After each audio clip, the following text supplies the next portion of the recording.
कचिन पिता पुत्र पवित्रात्मा के नाम पर आमीन। सर्वशक्तिमान महान परमेश्वर पिता, हम आपको धन्यवाद देते हैं, राजाओं के राजा प्रभु के प्रभु प्रभु यीशु मसीह, आज के पवित्र जीवित सुंदर वचन के लिए प्रभु मैं आपसे प्रार्थना करता हूं। जितने आज आपके बेटे बेटी प्रभु आज का वचन सुने प्रभु, और 100 गुना फलों को लाए उनके जीवन में प्रभु, बहुतायत से आशीष का कारण हो। आज का वचन उन्हें जीवन में एक नया रास्ता दिखाया प्रभु। मैं प्रार्थना करता हूँ आज का वचन उन्हें ढारस दे के प्रभु आप उनके साथ हैं। किसी भी परिस्थिति में हो परमेश्वर, वो कभी अपने आप को अकेला न समझे प्रभु। मेरे मुख पर पहरा बिठाई, मेरे होठों के द्वार की रखवाली कीजिए। पवित्र आत्मा जी, मैं आपका स्वागत करता हूँ। आज बोलने के लिए मुझे सब दीजिए, इन वचनों का भेद मुझ पर प्रकट कीजिए, ताकि इन वचनों के द्वारा हम सबसे बात कर सके प्रभु। आप इस योग बनाइए। सारी आदर आपको देते हुए प्रार्थना यीशु के नाम पे अब्बा पिता आपसे मांगता हूँ, सुनिए और दया से ग्रहण कीजिए। आमीन आमीन। सबको जय यीशु। मैं आशा करता हूँ आप सब बहुत खुश होंगे, आनंदित होंगे और प्रभु में बढ़ रहे होंगे। आइए हम प्रभु के वचन में जाएंगे बिना समय गवाए, ठीक है। आज हम वचन देखेंगे स्तोत्र ग्रंथ अध्याय 68, ठीक है, और वचन संख्या 20 से लेकर 24 तक देखेंगे। 68 का 20 से 24। आज हम प्रभु के वचन को बहुत ध्यान से सुनिएगा। प्रभु का वचन क्या कह रहा है? हम प्रतिदिन प्रभु को धन्यवाद दिया करें। क्या करें? हमारा काम क्या है? प्रतिदिन बकरा चढ़ाने का है, मुर्गा चढ़ाने का है, भैंसा चढ़ाने का है? नहीं, हमारा काम है मात्र एक चीज का, प्रभु को धन्यवाद का बलिदान चढ़ाना। पहला काम हमसे कहा जा रहा है दाऊद की ओर से कि हम प्रतिदिन प्रभु को धन्यवाद दिया करें, फुल स्टॉप, और आगे कुछ नहीं, पहले इसको करो। दूसरा काम, ईश्वर हमें संभालता और विजय दिलाता है। आमीन। ईश्वर क्या करता है? हमें संभालता और विजय दिलाता है। कैसे? जब हम उसे धन्यवाद देते रहते हैं। किस में भैया? बीमार है तो भी हाँ, गरीब है तो भी हाँ, दुखी है तो भी हाँ। क्या करना है? धन्यवाद देना है। अब आप सोचो वो कितना सामर्थी परमेश्वर है, बड़ा महान परमेश्वर। आप समझिएगा, जब वो आप इतना महान परमेश्वर को जानते हैं जो आपसे कुछ भी फ्री में नहीं लेता। आप दशमांश देते हो, अपने कमाई का 10वां अंश, तो 90% आपको जीने और खाने के लिए देता है और आपको उसी में बढ़ाने लगता है, ठीक है। सोच के देखो, जब आपको फ्री में परमेश्वर को धन्यवाद दे रहे हो और आप अभी भी दुख में हो, अभी भी बीमारी में है, अभी भी गर्भ रुके हुए हैं, अभी बंधन टूटे नहीं हैं, गर्भ का फल अभी तक नहीं मिला आपको, अभी भी आप माँ नहीं बन पाए, बाप नहीं बन पाए, तो भी परमेश्वर को धन्यवाद अगर देते हो, तो परमेश्वर क्या कहता है मालूम है? कुछ दिन बाद, ये कौन है जो धन्यवाद देते रहता है? पवित्र आत्मा आपका नाम बताएंगे, ठीक है। जब पवित्र आत्मा आपका नाम बताएंगे तो परमेश्वर उनसे कहेंगे कि काम करो। जब उस व्यक्ति ने बिना कुछ पाए धन्यवाद दिया तो उसे दो, ताकि वो बढ़ चढ़ के धन्यवाद दे और इतना धन्यवाद दे कि गवाहियों में धन्यवाद बदल जाए। तब हम गवाही देते हैं। आमीन। ईश्वर हमें संभालता और विजय दिलाता है। तो पहले क्या करना है? हमें प्रतिदिन धन्यवाद देना है, ताकि वो संभाले और हर एक जगह पे वो हमें विजय दिलाए, ठीक है। पराजय नहीं, विजय। हम हारे ना, हम जीतते जाएं हर जगह पे। 21 वचन क्या कह रहा है? ईश्वर हमारा उद्धार करता है। हमारा उद्धार कौन करता है? ईश्वर। कोई और दुनिया में नहीं है जो उद्धार कर दे, और कोई भी दुनिया में नहीं है जो उद्धार कर सके।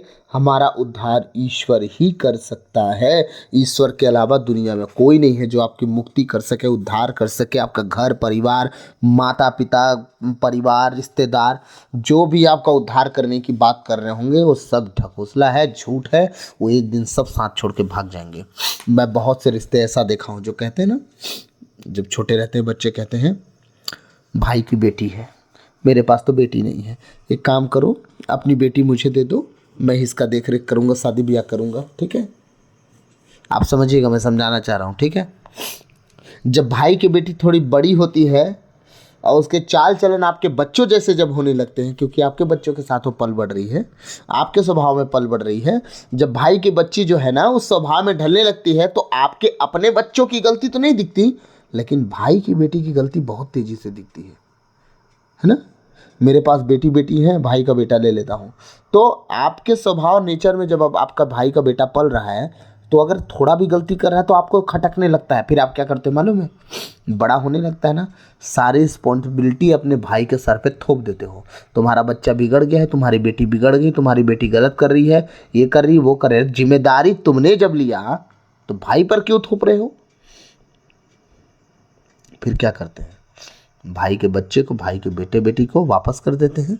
ठीक है, उनका काम निकल गया, जितना काम लेना था ले लिए। जब जरूरत बढ़ गई उस बच्चे की, तब इनसे वो अपना हाथ खड़ा कर दिए, अपना हाथ खड़ा कर दिए। ठीक है, इसके बाद जब शादी ब्याह का टाइम है, हम शादी करेंगे, कहीं 1 रुपया नहीं निकलता फिर।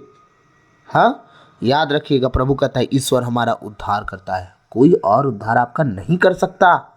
आपका उद्धार सिर्फ और सिर्फ आपका प्रभु कर सकता है। आप किसी भी परिस्थिति में हो, अपने प्रभु यीशु को उद्धार करता मानो।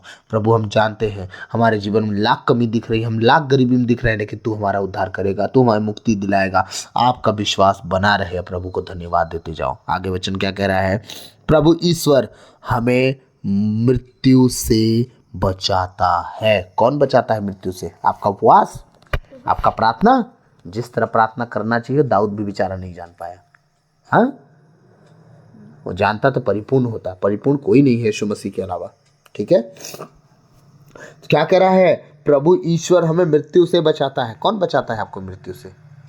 हैं, आजकल तो हमारे ईसाई भाई बहन लोग दुनिया भर का पत्थर पहन के घूम रहे हैं, ये टेढ़ा हो गया है, वो टेढ़ा हो गया है। हैं, जिसे ईश्वर ने बनाया वो टेढ़ा तुमसे कैसे हो सकता है?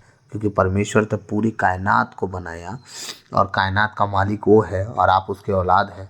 हैं, और कायनात उसकी इशारों पे नाचती है, घूमती है, वो आपसे टेढ़े हो सकते हैं? है उनके औकात? कभी नहीं। लेकिन कोई हाथ में बांध के घूम रहा है, कोई उंगली में पहन के घूम रहा है, कोई गले में लटका के घूम रहा है। हैं, याद रखना, खुदावंद है वो, उससे बड़ा कोई नहीं जो मृत्यु से बचा सके। आमीन। प्रभु ईश्वर हमें मृत्यु से बचाता है और कोई नहीं जो मृत्यु से बचा सके आपको।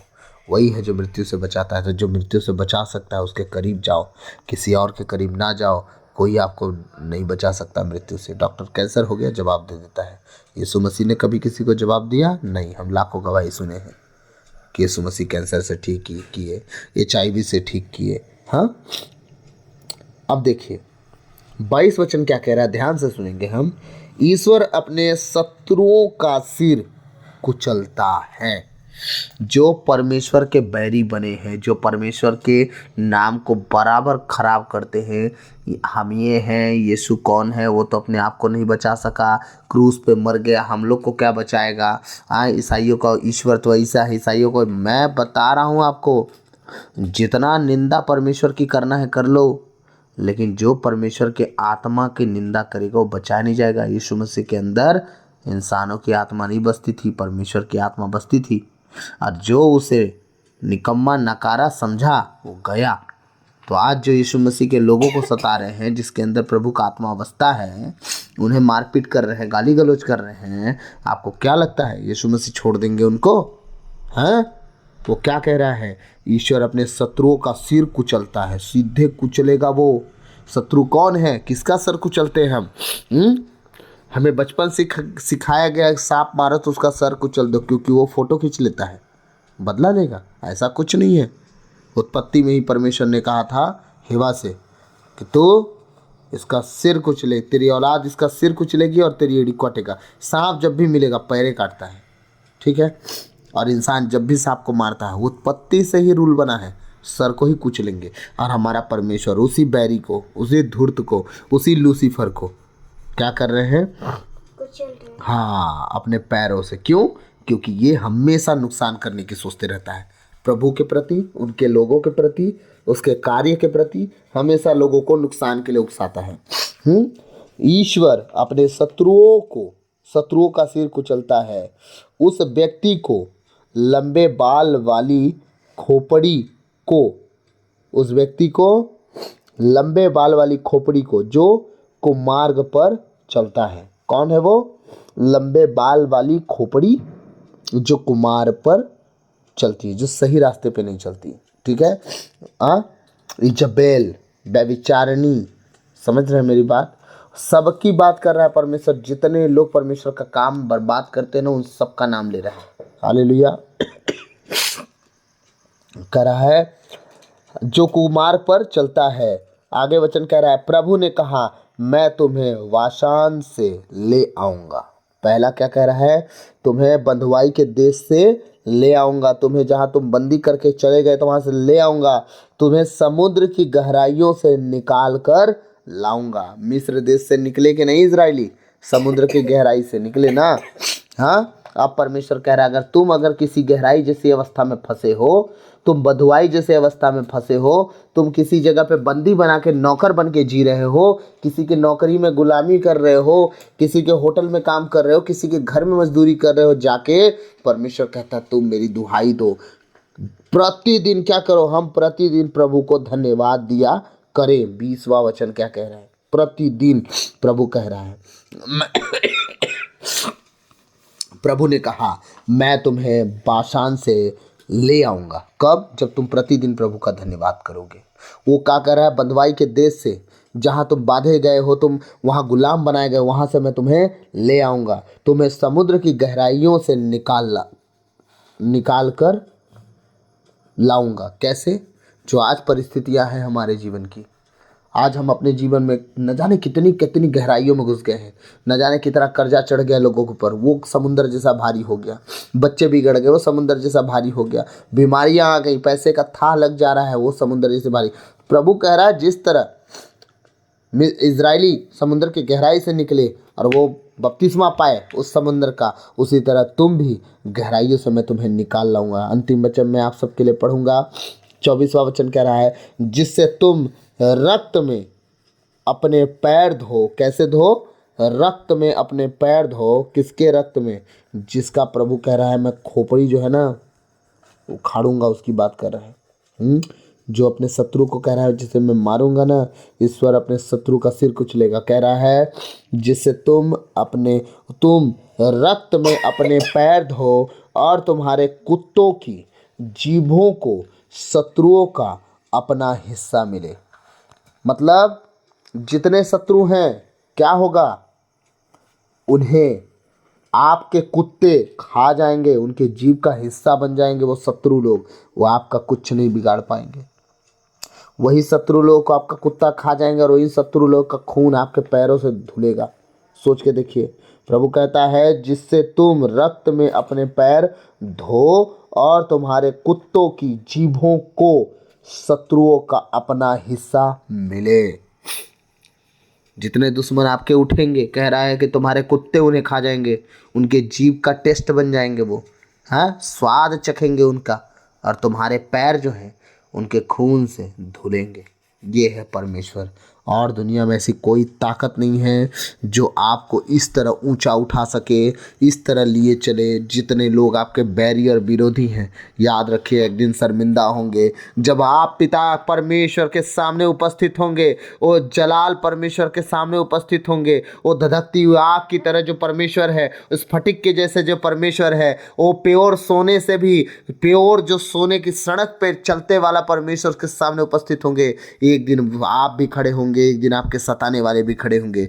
देखिएगा आप जय पाएंगे और वो नरक की आग में डाले जाएंगे। आज से ही परमेश्वर उसकी गिनती शुरू कर रहा है। जितने आज ऑनलाइन सुन रहे हैं, मैं आप सबसे एक बात कह रहा हूँ, प्रतिदिन परमेश्वर की दुहाई दे, उसे धन्यवाद दिया करें। आज से ही परमेश्वर इन वचनों के अनुसार आपके जीवन में आपको शत्रुओं को डाउनफॉल दिखाएगा, उन्हें नीचे गिराएगा, उन्हें झुकाएगा, और आप ऊंचे ऊपर ही ऊपर उठते जाएंगे। आप किसी के घर में गुलाम नहीं, आप मालिक के बेटे बनेंगे, और सही बेटे बनेंगे। और आने वाले दिनों में आपके जीवन के द्वारा बड़े बड़े काम हो गए। परमेश्वर आपको ऊंचा उठाएगा, आपके नाम को ऊंचा करेगा, और आप अपने लोगों में, अपने कुटुंब में, अपने परिवार में आप नामी होंगे। आपके लोग जो आपको देख के सिर हिला रहे होंगे, कल सिर नहीं हिलाएंगे, कल आपकी प्रशंसा करेंगे। आमीन।